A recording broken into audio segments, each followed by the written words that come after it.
Hello, traders. FX Pip Collector here. Today is Wednesday, May 21st, and this is my analysis for the US dollar yen.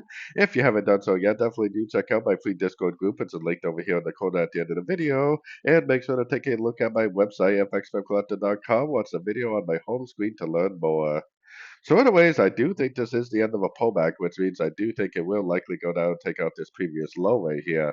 But we are at the 78% fib, which is normally a big area. And if you draw a little line, I mean, that would mean that this bottom right here could potentially, this top right here potentially could become a little bit of a bottom over here.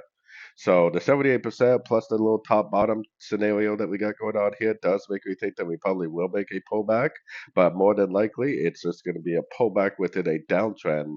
So that means that I'm definitely going to be trying to go short at the end of that pullback on shorter time frames.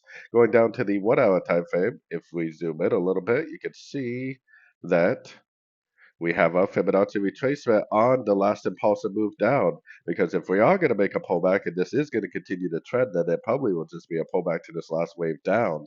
So if you get some sort of, 1, 2, 3 pullback, maybe over the next day or so, up to one of these Fibonacci retracement levels that are nice engulfing down, then that definitely would be my next entry to go short for potentially the continuation of the higher time frame downtrend.